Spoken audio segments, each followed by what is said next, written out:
Now, we have reported the duplicity on a number of occasions, but here there is one more occasion where Pakistan's double standards have been exposed.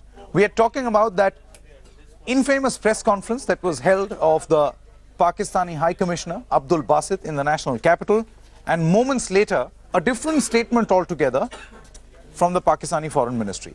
Now, Pakistan's dual policy on India has been exposed last evening yet again when its envoy to New Delhi and its foreign ministry in Islamabad, remember, contradicted one another. Pak envoy Abdul Basit at a press conference said that bilateral talks between the two countries were as good as dead, even claiming that there would be no reciprocal visit by the NIA to Pakistan in the Pathankot attack case. But minutes later, the claims were rubbished by Pakistan's foreign ministry in Islamabad, which made it clear that the contact continues and negotiations are still on. The Indian Foreign Ministry was quick to pick up on its Pak counterpart statement, making it clear that before the JIT's visit, the two countries had agreed on reciprocity and that both were in contact with one another and modalities for further talks were being worked out.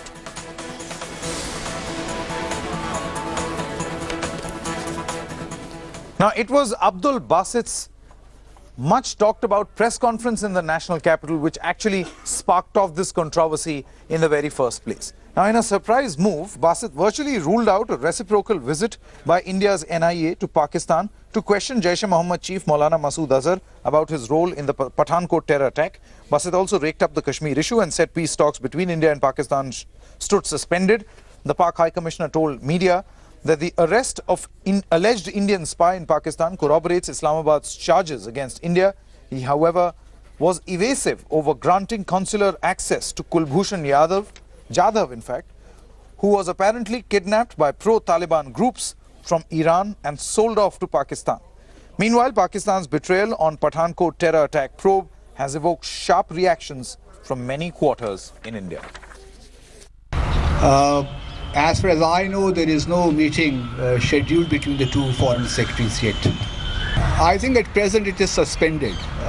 So let's see if we are able to commence the dialogue process. First, now, this is a very important story. That is why we have an India and Pakistan perspective early this morning. We've got Smita Sharma joining us, India Today Smita Sharma, who will give us perspective and what exactly is going in the Indian Ministry of External Affairs. How are they planning to react to this duplicity which has now been exposed? And we also will be joined in from Islamabad by Kaswar Kalasra. Morning, Kaswar. We'll come across to you in just a short moment. But Smita, more importantly, what will be the Ministry of External Affairs' response if we were ideally to go by the statement made by the Pakistani High Commissioner? I am assuming that the Pakistani High Commissioner did not speak out of turn. Well, you know, there are two things to this, Sanket. What is playing out is officially we saw that Ministry of External Affairs reaction that was put out yesterday on 2 points. On the question of reciprocity, MEA said that on 26th of March, the terms of reference that had been sent from New Delhi to Islamabad that categorically included reciprocity, which meant that an Indian team eventually would be allowed to go into Pakistan soil to probe the Pathankot attacks. On the question of Abdul Basit claiming that the Foreign Secretary level talks stand suspended, MEA in fact showed them the mirror and said, look, your own Foreign Office says that so far indications are that the talks will continue. Having said that, off record, in fact, sources are saying that Abdul Basit is perhaps out of loop, that he was not the channel of communication in the first place between New Delhi and Islamabad as far as those terms of reference was concerned. That was done through the Indian High Commission in Islamabad and the Pakistan Foreign Ministry, and which is the reason why perhaps Abdul Basit is making these contradictory statements, which then brings me to my question, if that is the case, then will Islamabad crack the whip against its own envoy? Absolutely. That's a very significant point, and let's go across to Kaswar on this point. Kaswar, if the Pakistan Foreign Ministry feels that the envoy spoke out of turn, then he has embarrassed Pakistan diplomatically in a matter which should be the top priority for Pakistan. This is related to India and Pakistan. So if it stands embarrassed, what action will it take? Because see, if it does not take action against Mr. Abdul Basit, it then goes on to prove the duplicity of Pakistan. Well, Sumita has the point. Sumita has the point that is Abdul Basit might not be in a loop when it comes to the talks between India and Pakistan. Apparently, Pakistan Ministry of External Affairs the Foreign Affairs has come up with a clear stance that definitely the talks will go on. Talks are on. They have not been suspended. It was the Pakistan Foreign Office has come with a clear stance. I have the official statement. Definitely you would have, and Samita as well. So when we talk about the situation that has been arisen at the moment, so definitely it's a great embarrassment for the Pakistani diplomat there in New Delhi. Definitely, it looked like he was not in a loop. That is why he made such type of statement. But as my sources are concerned, definitely they have told me that there could be a delay in resumption of dialogue between the two sides, but definitely we can't say that they have resumption been of suspended. dialogue is one part. Resumption of dialogue is going to be one part. The second part is that in the middle of this controversy, Smita, and this is a valid fear in I think, if you will be able to throw more light within the Ministry of External Affairs, behind this whole controversy that, I don't know what the envoy is speaking, resumption of dialogue will take time. What happens to that reciprocity clause?